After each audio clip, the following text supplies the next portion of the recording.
আসসালামু আলাইকুম এভরিওয়ান, আশা করি আপনারা ভালো আছেন। অনেক ধাপধাপ অর্থাৎ গরমের ভিতরে আমরা আমাদের জীবনটা কাটিয়েছি এই পর্যন্ত। তবে আলহামদুলিল্লাহ অবশেষে ভোলাতে একটা মুষলধারে বৃষ্টি হচ্ছে। তো ভাই কথা হচ্ছে আজকের এই ভিডিওতে কিছু আপডেট দিব। সেটা হচ্ছে ঘূর্ণিঝড় রেমাল নামক একটা ঘূর্ণিঝড় আসতে আসতে সেটা নামকরণ করা হয়েছে ফিলিস্তিন থেকে। রেমাল একটি আরবি শব্দ, এটা আরবি শব্দ অর্থ হচ্ছে বালি। এবং ঘূর্ণিঝড় আয়লার চাইতেও অনেক শক্তিশালী, অনেক শক্তি সঞ্চয় হয়ে এটা পশ্চিমবঙ্গে হয়ে এটা বাংলাদেশে আঘাত হানার অনেকটা প্রবল। তবে এটা বেশিরভাগ শক্তিশালী হয়ে আমাদের বাংলাদেশের দিকে ধেয়ে আসছে।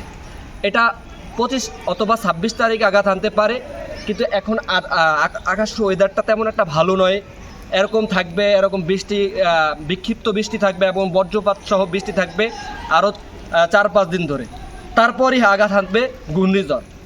যদিও আমি দোয়া করি এবং আপনার দেশবাসী আল্লাহর কাছে দোয়া করেন যাতে করে এই ধরনের দুর্যোগ থেকে আল্লাহ সুবহানাহু ওয়া তাআলা হেফাজত করে। আর চাই না যে আমাদের বাংলাদেশের ক্ষতি হোক, অন্য দেশের ক্ষতি হোক। তবে দুটি ঘূর্ণিঝড় আসার আশঙ্কাটাই সবচেয়ে প্রবল। একটি হচ্ছে আরব রাষ্ট্রে একটি ঘূর্ণিঝড় 23 তারিখে, এই মাসের লাস্টে দিয়ে 23 তারিখে আঘাত হানতে পারে এবং 26 অথবা 25 তারিখে বাংলাদেশে হানবে ঘূর্ণিঝড় রেমাল, যার আরবি শব্দ অর্থ বালি।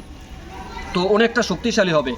ঠিক একই রূপে একটা ঘূর্ণিঝড় আসছিল 2009 সালে 25শে মে। সেটা খুলনা এই ধরনের এলাকায় পুরো তাণ্ডব চালাইছে। কিন্তু এই যে ঘূর্ণিঝড় আসছে এটা এখনও অবধি এটার কোন দিকে মুখ এটা এখনও বলা যায় না। তবে বোঝা যাচ্ছে যে এটা হয়তো ঘূর্ণিঝড়টা সেই খুলনার দিকে এটা তাণ্ডব হয়ে বাংলাদেশে আসবে। তো আমরা দেশবাসী আপনাদের কাছে জোর অনুরোধ, আপনারা অবশ্যই দোয়া করেন যাতে করে এই ধরনের দুর্যোগ থেকে আল্লাহ হেফাজত করে। সো এখন আবহাওয়া তেমন একটা ভালো নেই, একটু ঘুরে দেখেন।